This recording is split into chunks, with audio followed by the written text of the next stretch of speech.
네.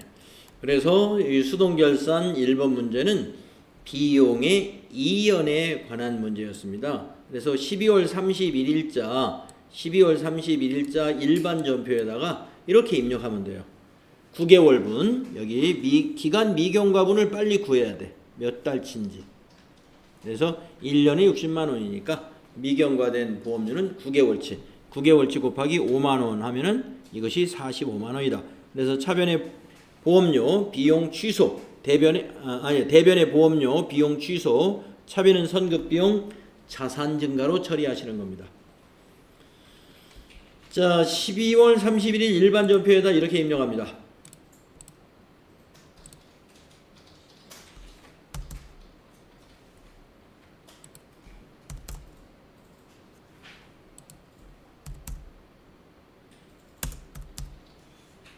(12월 31일)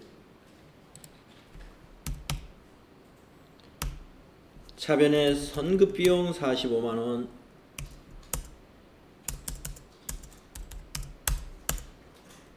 대변의 보험료 800번대의 보험료를 쓰세요. 821이네요. 45만원. 네. 선급비용 45만원, 대변의 보험료 45만원. 이렇게 해주시기 바랍니다. 자, 그러면 4점짜리 했고요. 그 다음에 자동결산 문제 4점짜리는 어떤 문제인가 읽어보겠습니다. 결산자료. 12월 31일 현재 영업부 직원에 대한 퇴직금 추계액이 1,200만원입니다. 그러니까 우리 직원들 퇴직금을 모두 계산했더니 1,200만원이래요. 회사는 퇴직금 추계액 전액에 대하여 퇴직급여 충당부채를 설정하려고 한다. 전기까지 설정된 퇴직급여 충당부채 잔액은 없답니다.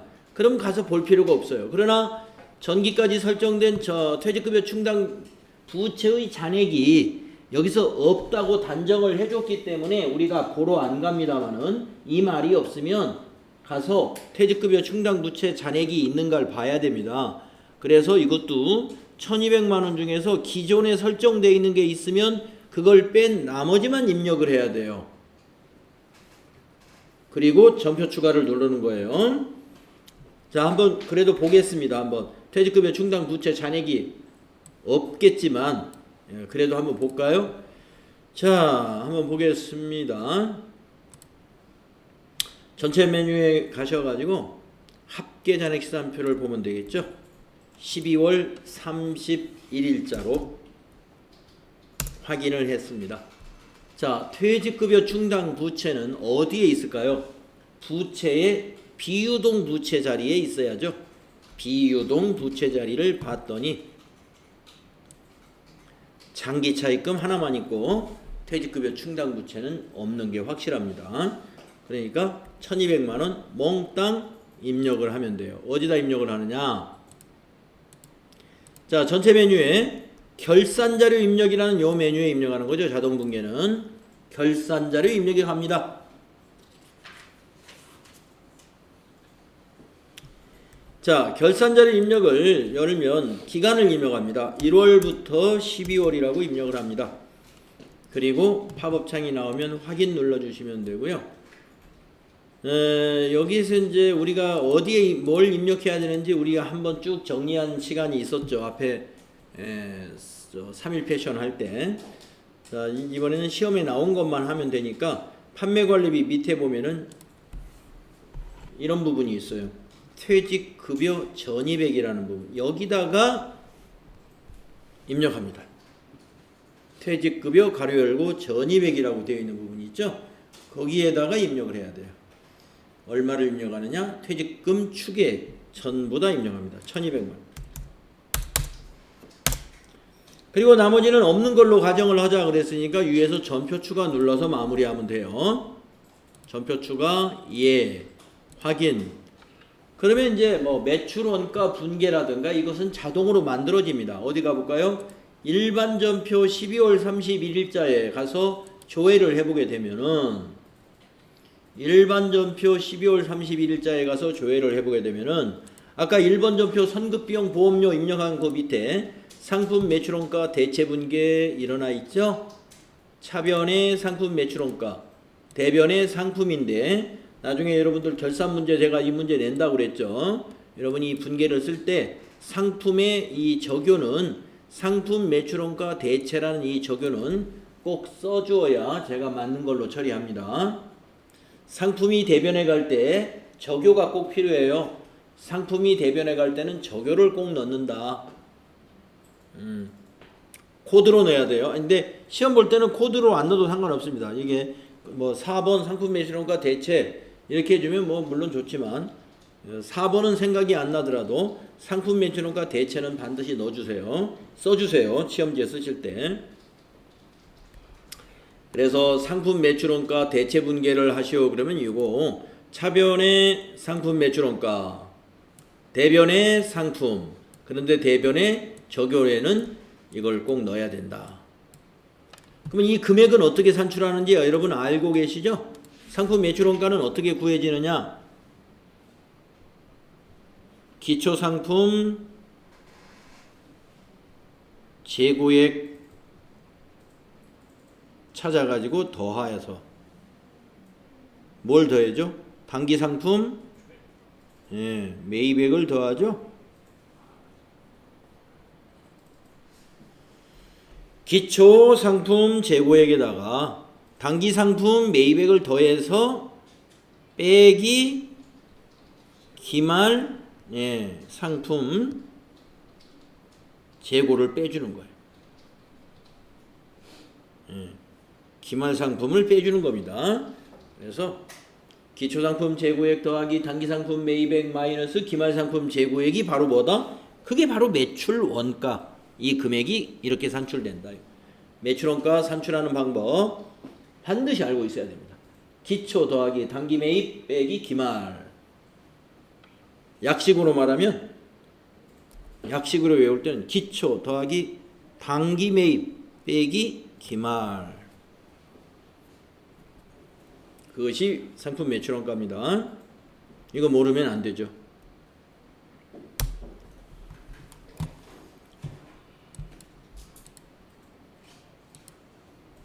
자, 그래서 결산 문제, 자동 결산 문제 했습니다. 거기 수행 결과를 여러분이 보시게 되면은 보시다시피 여기 퇴직급여 전입액란에다가 1200만 원을 이렇게 입력하고서 전표 추가를 누르게 되면 자동으로 분계가 일어난다고 알려주고 있죠. 그래서 분계 내용은 이렇게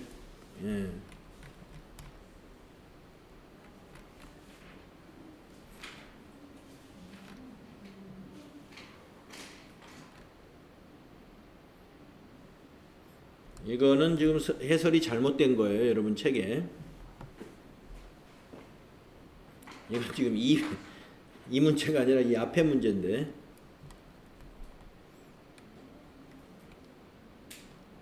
자, 그 다음에 이제 마지막으로 5번째는 회계정보 분석 문제가 나옵니다. 아주 쉬운 거죠. 그래서 이것도 하나당 4점이에요. 그래서 1번 문제 보시면은 자, 주식회사 용산전자의 입력자료 및 회계정보를 조회하여 답안 수록 메뉴에 해당 문제의 답안을 입력하시오. 지금 우리가 교육용 프로그램에는 답안 수록이라는 메뉴가 없습니다. 그런데 그날 여러분 시험 보실 때는 답안 수록이라는 메뉴가 어디에 있냐면은 이 자리에 만들어져 있어요. 여기에 이 자리에 답안 수록이라는 메뉴가 이렇게 만들어져 있습니다. 그래서 이 답안 수록을 눌러서 답을 입력해야 되는 것이 지금 그 맨 끝에 있는 두 문제하고 그 다음에 지금 우리가 실기를 하고 있지만 필기 문제 15문제 나온다고 그랬잖아요. 그 15문제는 요 답안 수록 단추를 눌러서 거기다 답을 이렇게 마우스로 OMR 답안지처럼 이렇게 마우스로 찍어주는 거예요. 그래서 우리가 교육용에는 여기 답안 수록 없는데 시험 볼 때는 여기 답안 수록이라는 메뉴가 만들어집니다. 그래서 답안 수록 메뉴에 해당 답안을 마우스로 찍어주면 돼요. 자, 상반기 중 상품 매입이 가장 많았던 달은 몇 월입니까? 이랬습니다. 월별로 이렇게 많았던 달, 뭐 가장 작은 달 이런 걸 구할 때는 총계정 원장이 제일 보기가 좋아요. 그 문제에서도 여기 총계정 원장에서 조회하라고 친절하게 알려줍니다. 예, 그래서 뭐 이건 볼 것도 없이 총계정 원장 가서 보면 돼요. 예, 상품이니까 상품 매입은 어디에 있어요? 상품 계정 차변을 보면 되잖아요. 상품 여러분 매입할 때 어떻게 분개했습니까? 차변의 상품이죠. 그러니까 상품 계정을 가면 돼. 상품 계정의 차변을 보면 된다 이 말이죠. 자, 그러면 총계정 원장이 어디 있습니까? 네, 여기 장부에 여기에 있죠. 총계정 원장 클릭하셔가지고 계정 과목도 여기서 상품만 검색을 해도 되고요. 그냥 엔터 쳐가지고 왼쪽에서 상품을 이렇게 찾아도 돼요. 네, 왼쪽에서 자 클릭을 해서 문제는 차변을 봐야 된다는 거. 예, 대변을 보면 안 돼요. 숫자도 별로 없지만. 그래서 차변을 보면 됩니다. 상반기중 했으니까 여기까지만 봐야 돼. 그래서 답은 1월 달이다. 이거 880만 원이 제일 크네요. 그래서 여러분은 시험 보는 날 이제 여기 상단에 여기 답안 수록 눌러가지고 거기 1월을 여기를 딱 클릭해 주면 1월이 아니라 1번을 클릭해 주면 돼. 1번을요. 다음에 2번 문제 보겠습니다. 세금계산서 합계표를 조회하라 이랬어요. 일기예정 신고기간 동안 전자세금계산서 발급분 중 매출액이 가장 큰 거래처가 어디냐 이거였어요. 자, 세금계산서 합계표에 가서 1월부터 3월로 조회해가지고 거래처 중에서 공급가액이 제일 큰 데를 찾으면 되죠. 네. 자, 그러면 세금계산서 합계표 어디 있는지 알죠? 네. 세금계산서 합계표 어디 있습니까? 부가가치세 여기 있죠. 세금계산서 합계표. 자, 클릭. 1월부터 3월이죠? 기간을 정확히 정기해서 엔터.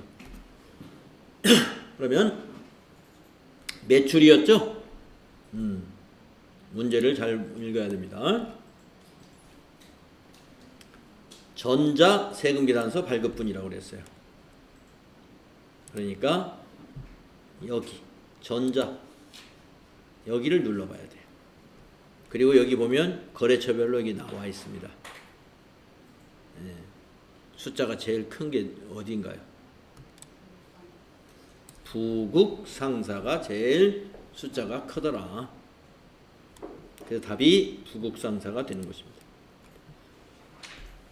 그래서 답을 여러분이 2번을 콕 찍어주면 되는 거예요. 그래서 이 FAT 1급 시험에서 제일 쉬운 문제는 맨 앞에 세 문제하고 맨 뒤에 두 문제. 이게 제일 쉽습니다. 그러니까 뭐 여러분이 순서를 정할 때 맨 먼저 앞에 4개, 앞에 3개 하고 그다음에 맨 뒤에 와서 여기 뒤에 쉬운 거 이거부터 이거 뭐 100% 맞출 수 있으니까 요거부터 해놓고 또 이제 일반전표 문제 이렇게 가서 예. 확실히 맞을 확률이 100%에 가까운 것부터 해야죠. 예. 그래서 시험에서 말이죠. 이렇게 실력이 있는데 떨어지는 사람들 보면은 시간 관리 잘못한 사람들이에요. 네. 고집이 센 사람들. 그래서 그냥 앞에서부터 예, 이건 내가 어떻게든지 맞추고 가야지 하고 어려운 문제에서 씨름을 하다가 뒤에 이렇게 쉬운 것들을 그냥 다 놓쳐버리면 시간이 부족해버려요, 나중에. 예, 그래가지고 학원에서 할 때는 잘 하는데, 네. 학원에서 이렇게 평가할 때는 시간이 부족하다고 그래도 그냥 더 하세요 해서 해주는데 시험장이 어떻게 그렇습니까? 절대로 그게 안 되죠. 네. 그러니까 시간 관리를 잘 해야 됩니다. 자, 우리가 용산전자 이제 끝났습니다. 예, 그 다음에 제2장 유형별 연습 문제는요. 뒤에 모의고사나 기출문제로 가기 전에 이제 마지막으로 집중적인 연습을 하는 것입니다. 예, 유형별 연습 문제가. 그런데 유형별 연습 문제는 앞부분은 다 했어요. 여기 이론 평가. 이거는 앞에서 이론을 공부하면서 너무 지루하니까 뒤에 와서 문제 풀고 다 갔단 말이에요. 그러면 어디서부터 안 했느냐? 자, 쭉 유형별 연습 문제 이론은 부가세까지도 다 했습니다. 네, 그래서 쭉쭉쭉 지나가면 돼요. 이건 다 풀어봤고요.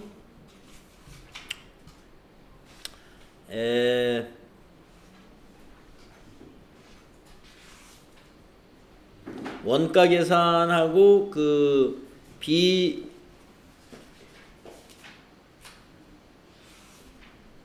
시험이 출제되지 않는 부분은 우리 학습 내용에 포함되어 있지 않는 부분이니까 그냥 넘어갑니다.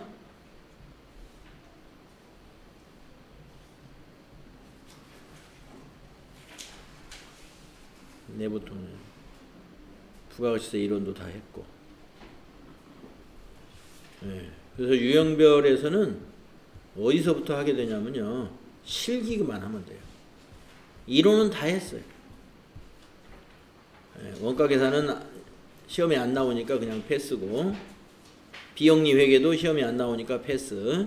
그러니까 몇 페이지로 가느냐면 유형상사 실무수행평가라고 되어 있는 399페이지까지 가야 되겠습니다. 여기서부터 유형상사라는 회사를 바꿔가지고 좀 그 집중적으로 연습을 하는 겁니다. 집중적으로. 좀 시간이 많이 걸려요, 유형상사가. 자, 그러면은 여러분 회사를 바꿉시다. 유형상사로. 자, 열려있는 메뉴 다 닫으신 다음에 위에 있는 용산전자 여기 상호를 더블 클릭하면 이게 시작 화면이 나옵니다. 여기 회사 코드의 돋보기를 눌러서 회사 코드 3200번 유형별 연습문제 유형상사 로그인을 3200번으로 하시고 유형별 연습을 한번 해보도록 하겠습니다. 자, 앞부분은 뭐 쉬운 것들일 겁니다. 기초정보관리. 자, 1번 문제 계정과목 수정 한번 해보죠. 당사는 무형자산의 계정과목 중에 235번 디자인권을 의장권으로 고친대요. 수정하여 사용하고자 한다. 계정과목 수정을 해라. 이런. 자, 235번을 빨리 찾는 방법은 계정과목 및 저교 등록이라고 하는 기초정보 관리를 관리 안에 있는 계정과목 및 저교 등록을 클릭한 다음에 235를 키보드로 누르면 제일 빨리 235번을 갈 수가 있습니다. 그래서 여기 디자인권을 보니까 빨강색이에요. 빨강색은 그냥 입력하면 절대로 안 고쳐집니다. 의장권으로 바꾸어도 입력이 안 돼요. 그래서 컨트롤 F2를 눌러서 의장권이라고 타자를 해야 그래야 입력이 됩니다. 이렇게 고치기만 하면 되겠네요. 빨강색 계정 과목은 컨트롤 F1이다. 이거 기억하셔야 되겠습니다.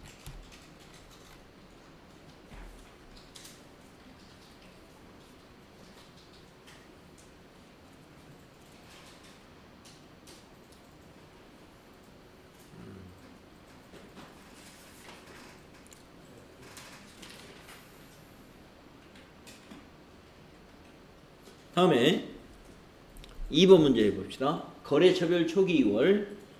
자, 미지급금 초기 2월 하라는 거네요. 미지급금이 자, 자료 설명을 보면은 유형상사의 전기분 재무제표는 2월마다 등록되어 있으니 미지급금에 대한 것만 뭐가 잘못됐으니까 수정을 해라 이거예요. 그래서 어제 여러분들 자금 관리할 때 제가 지급보험의 초기 2월 하라고 그랬죠. 거기에 잘못된 회사 하나 들어있었잖아요. 그거를 고치거나 그걸 지우고서 무슨 미래 자전거인가요? 그거 걸로 새로 입력을 해야 됩니다. 그래서 여기서도 마찬가지로 미지급금에 대한 거래처 초기 2월이 잘못되어 있으니까 수정하거나 등록을 해라. 네, 한번 가보겠습니다. 거래처별 초기 2월 어디에 있습니까? 여기에 있죠. 맨 끝에 기초정보관리 맨 끝에. 자, 재무상태표 다 들어와 있어요. 거기에 미지급금을 찾아보세요. 부채 쪽이니까 여기에 있죠. 지금 차액 기입 나 있잖아요. 고쳐야죠. 예, 오른쪽에다 입력하. 이건 오른쪽에 바로 입력하면 돼요. 아무것도 입력이 안 돼 있으니까 새로 입력하면 되죠. 7001번 엔터. 금액만 뭐 적요는 입력할 난이 없으니까 금액만 입력하면 됩니다. 120만 원 엔터. 거래처도 코드가 있는 이런 표가 있기 때문에 검색할 필요 없이 99601 바로 입력하면 돼요. 130만 원. 그래서 거래처별 초기 2월은 완전히 잘 고쳐지면 여기 차액이 0이 나와야 되는 겁니다. 그래서 거래처 초기 2월에 관한 문제 하나 또 해봤습니다.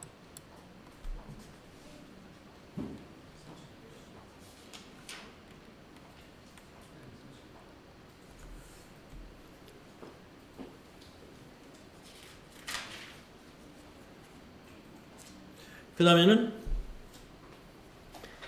다음 페이지 400페이지로 가볼까요? 400페이지 보시면 전기분 손익계산서 밑에 자료 설명과 평가 문제를 읽어보겠습니다. 주식회사 유형상사의 전기분 재무제표는 이미 2월 받아 있대요. 2번 유형상사의 전기분 손익계산서 검토 결과 오류가 발견되었대요. 평가 문제. 입력이 누락되었거나 오류 부분을 찾아서 수정 입력하시오. 네, 그러면 이게 원본이니까 이걸 보고 고쳐라. 그러면 전기분 손익계산서가 어디 있나요? 기초정보관리에 여기에 있죠. 전기분 손익계산서를 가지고 언제 이걸 어디가 맞을 때까지 고치는 거냐면 당기순이익이 서로 맞을 때까지만 고치면 됩니다. 자, 위에서부터 항목이 얼마 안 되니까 위에서부터 봅시다. 상품 매출 7억 5천 맞았어요? 네, 맞죠? 자, 상품 매출 원가 586. 이거 596인데 1000만 원 틀렸네. 눌러봅니다. 그러면 팝업창이 딱 나옵니다. 이 금액을 딱 누르면 자, 기초 상품 1600은 맞았나요? 맞았습니다.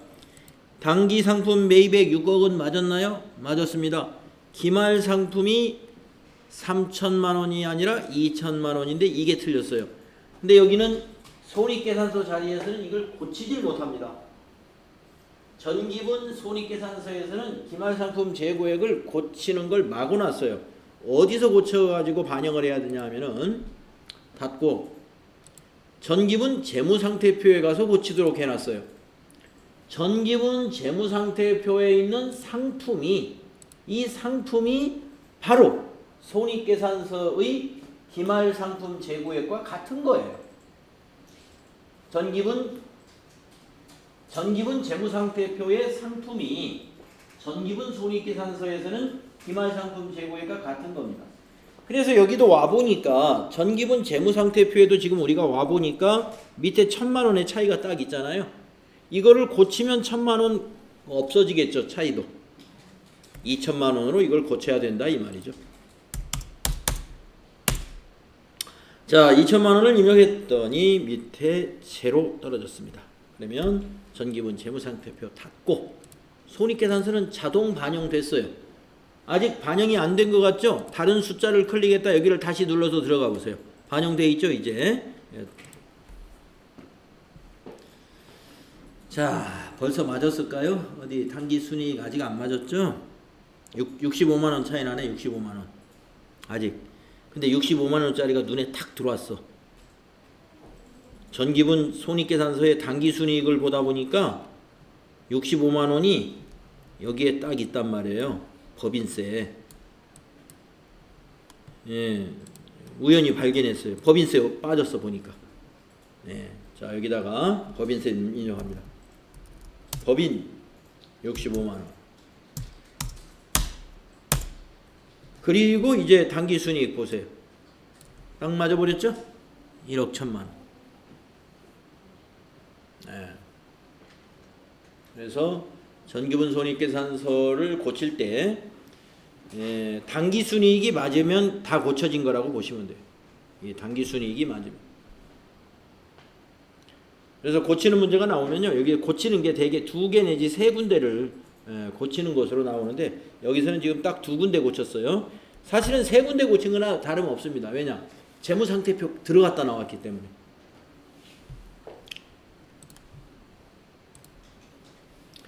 자, 그 다음에 어떤 문제가 있나요? 거래자료 입력인데 어음거래만 집중적으로 문제가 나왔습니다. 어음거래만. 네, 평소에 지금까지 앞에서 공부했을 때 어음과 관련된 거래 입력에서 조금 이해가 좀 안 갔었다고 한다면, 이번에 유형상사의 이 어음거래 6가지가 나오는데요, 여기에서 완전히 정리를 하셔야 돼요. 자, 첫 번째 8월 1일 거 한번 보도록 하겠습니다. 주식회사 부산상사의 외상매입금 500만 원을 약속어음을 발행하여 지급했다. 자, 우리가 어음을 발행한 겁니다. 그러면 발행해서 지급했으니까 지급어음이죠. 개정과목이 지급어음이에요. 자, 그런데 어음을 발행하려면요, 먼저 어음 등록이 돼 있어야 돼요. 시험에서는요, 어음 등록은 되어 있다라고 문제가 나올 수도 있고, 지금 여기서처럼 어음 등록을 하라고 어음 등록 자료를, 정보를 이렇게 주는 경우도 있습니다. 이 경우는 수령일, 며칠, 금융기간, 매수, 열매 이런 것은 어음 등록을 하라는 거예요. 그 중에서 한 장을 오늘 발행했다는 얘기입니다. 자, 이렇게 해서 어음 등록 후에 지급어음 관리 내역도 작성하시오. 지급어음 관리 내역은 뭐예요? 전표 입력하고 나서 F3 누르는 거예요. 지급어음 대장에 반영을 해라 이거예요. 자, 이거는 일반 전표에 입력해야 되죠. 예. 외상대금을 어음으로 발행해서 갚는다. 매입 매출 전표에 넣을 사항이 아니에요. 이거는 일반 전표. 돈 결제하는 거잖아요. 돈 결제는 매입 매출 전표네. 그래서 이거는 일반 전표에 입력합니다. 자, 8월 1일자 일반 전표를 입력해 볼까요? 자, 8월 1일 날 일반 전표에다가, 자, 어음 등록을 먼저 해야 돼요. 저 위에 어음 등록 요 창이 보이시죠? 단추가. 어음 등록을 누릅니다. 자, 어음 등록할 때 가장 많이 틀리는 게 수령일입니다. 수령일을 거기서 엔터로 그냥 지나가는 사람들이 상당히 많이 있는 것 같아요. 근데 여기서는 그냥 지나가는 게 아니에요. 수령일을 그 준 자료를 보고 입력해야 돼요. 2019 0801.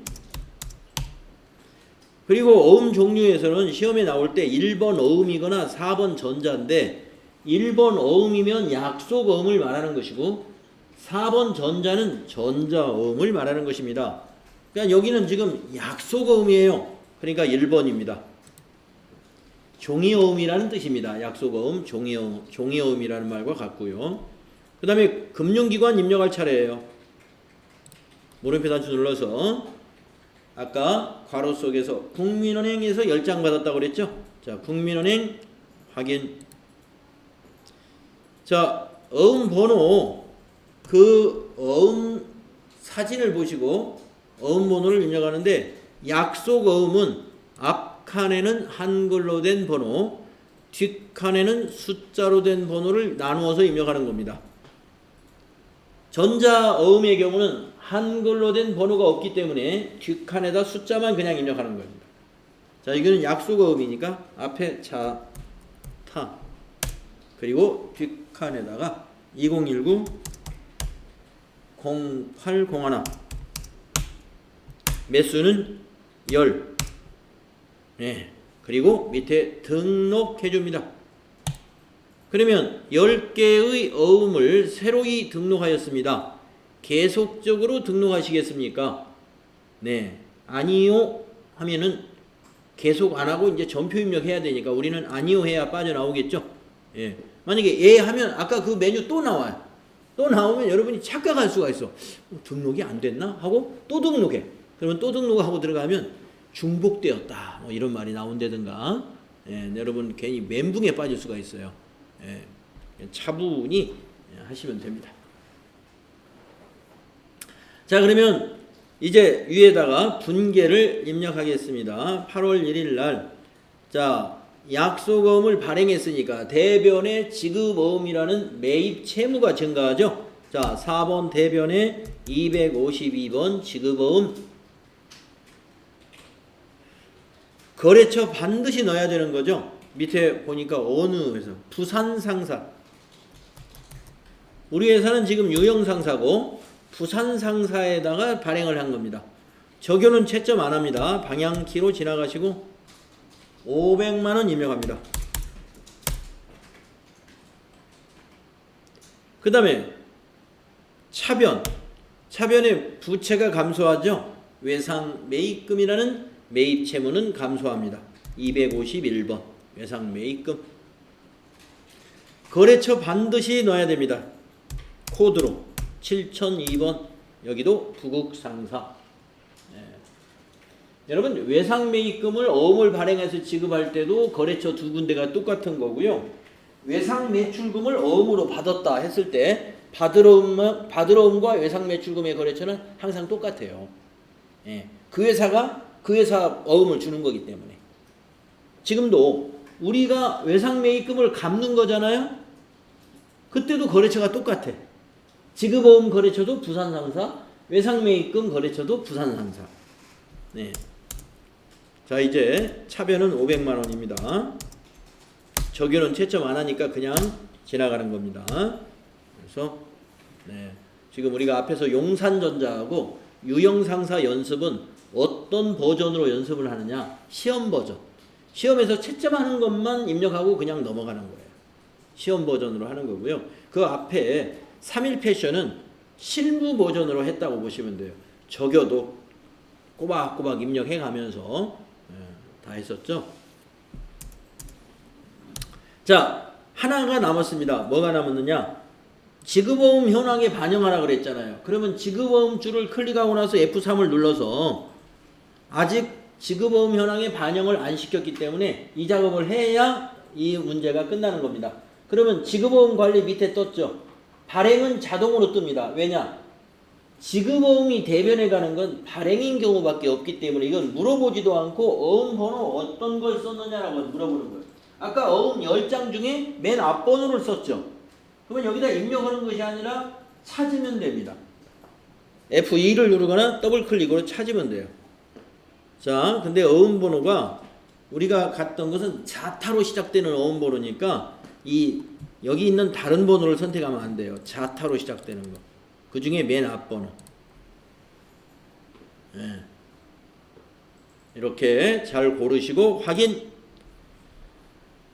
자, 다 그 외에도 입력할 게 많아요. 엔터 치면 발행일로 가는데 발행일은 전표 입력 날짜하고 대부분 같아요. 그래도 한번 보세요. 네, 발행일 8월 1일 날 맞죠? 또 한번 엔터 치면 만기일로 커서가 넘어오는데 이거는 뭐 100% 고쳐야 됩니다. 자, 2020년 1월 2일로 고치세요. 만기일이라는 것은 어음에는 만기일이라고 안 써 있고 지급기일이라고 써 있습니다. 네, 여러분 만기일이 없습니다. 아니고 이게 만기일이에요. 지급기일이 만기일입니다. 자, 그 다음에 국민은행 지급은행 맞고요. 여기까지 입력하시면 끝납니다. 커서가 위로 올라가죠. 네. 자, 어음을 발행하는 경우에 어음 등록을 먼저 선행하고 그 다음에 전표 입력하고 자금 관리까지 하는 이러한 문제로 나올 수도 있고요. 아까 말씀드렸다시피 어음은 등록되어 있으니 등록된 어음을 이용해라 이렇게 문제를 낼 수도 있습니다. 예, 등록된 어음을 이용해라 그러면 어음 등록 작업은 생략하는 거예요. 전표 입력부터 하고 지급어음 클릭한 다음에 F3 눌러서 자금 관리까지 해주면 되는 거예요. 네, 자, 지급어음에 관한 발행의 경우의 문제였습니다.